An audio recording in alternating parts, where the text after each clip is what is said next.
Bonjour. Eh bien, je suis allé à la cave hier et j'ai remonté le dossier de l'exploration de l'espace que j'ai commencé quand j'avais 11 ans. Ça remonte à loin et je voulais vous le présenter. Voilà, j'ai commencé en 1959, au moment des premiers Spoutnik, presque, et puis j'ai arrêté au moment où le départ du premier homme sur la Lune. Voilà, en 1969, en juillet 69, 21 juillet 69. Je vais essayer de vous présenter quelques images. J'ai collectionné tous les journaux possibles. J'en ai jeté une partie, mais enfin j'en ai gardé quand même un certain nombre, comme vous allez voir. Alors pour commencer, voici la carte que j'avais affichée sur mon mur donc en 1959, avec différents trajets sur la Lune. Il est dit qu'il s'agit de Patrick Moore qui voulait faire ses explorations. Et j'apprenais par cœur différents noms de cratères et donc de ce qu'on appelle les mers, l'océan des tempêtes, etc.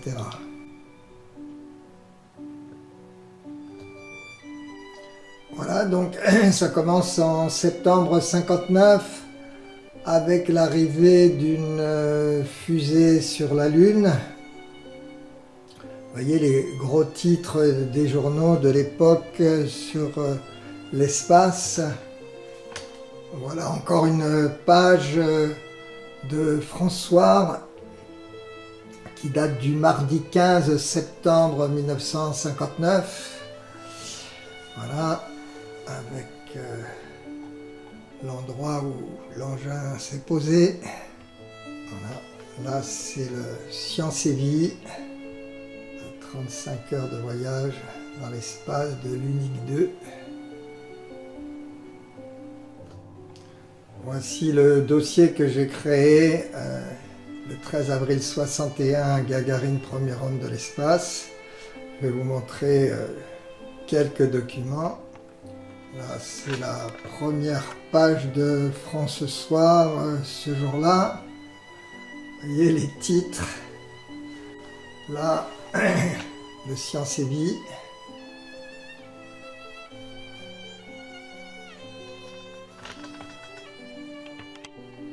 Quelques mois plus tard, un nouveau dossier, en août 61, Titov.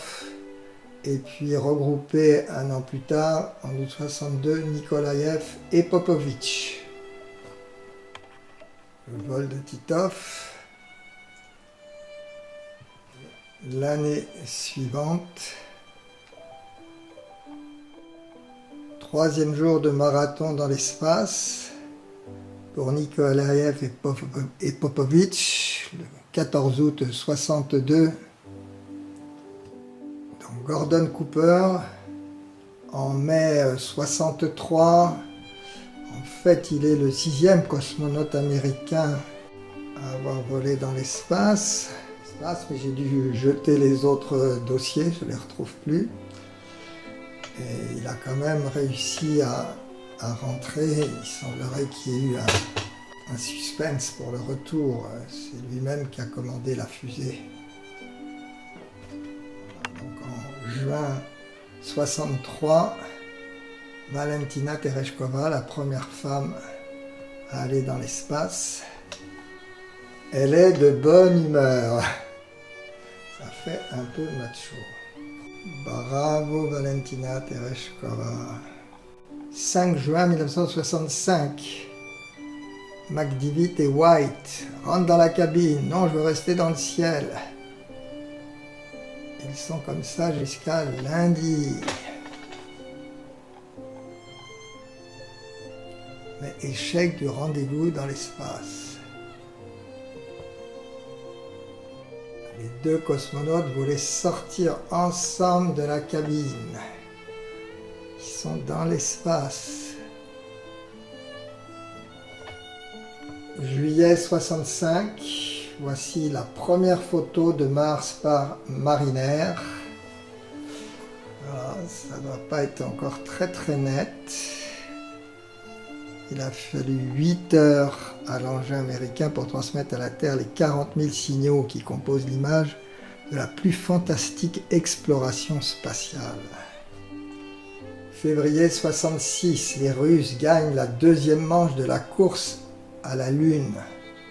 Les Américains avaient remporté la première le 15 décembre en réalisant la rencontre des deux Gemini.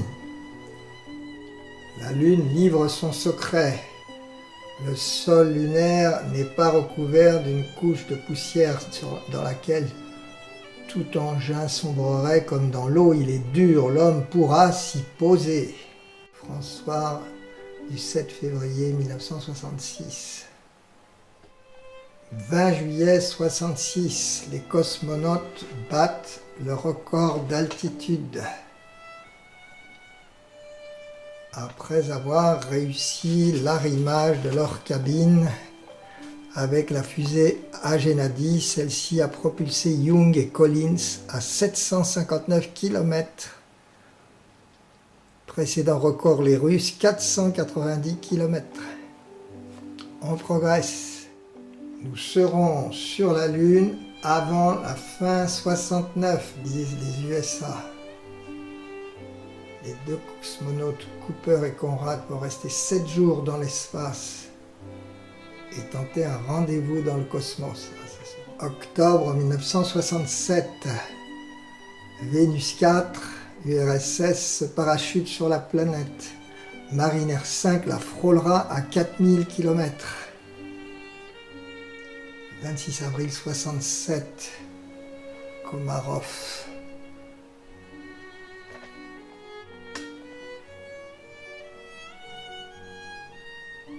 Komarov avait déjà fait un premier vol spatial en 64. Octobre 68, Apollo 7, les premières manœuvres orbitales. Apollo 8, décembre 1968. La Lune, c'est comme du plâtre. Tout est OK à 300 000 km de la Terre. La Lune en Razmot. La photo de la Terre vue de la Lune. Alors voici mon dernier dossier. Donc 10 ans, de l'âge de 11 ans à l'âge de 21 ans. L'homme sur la Lune, 20-21 juillet 1969. Apollo est parti. La Lune se rapproche de plus en plus. On est le 17 juillet 69. Apollo 11, lundi matin, 2 hommes doivent marcher sur la Lune. Journal du dimanche. Ce soir, si tout va bien, notre satellite verra se poser sur son sol ses 2 premiers conquérants, Armstrong et Aldrin, jour-lune. Ils ont marché sur la Lune. Le LEM s'est posé à 21h17 dans la mer des Tranquillités. Armstrong a marché sur la Lune à 3h55. Une image bien connue. Conserver cette photo historique, bah oui. Ça va faire 50 ans que je la conserve. 22 juillet, ils ont décollé de la Lune. Ils ont arraché le LEM du sol lunaire pour rejoindre Collins dans la capsule Apollo 11.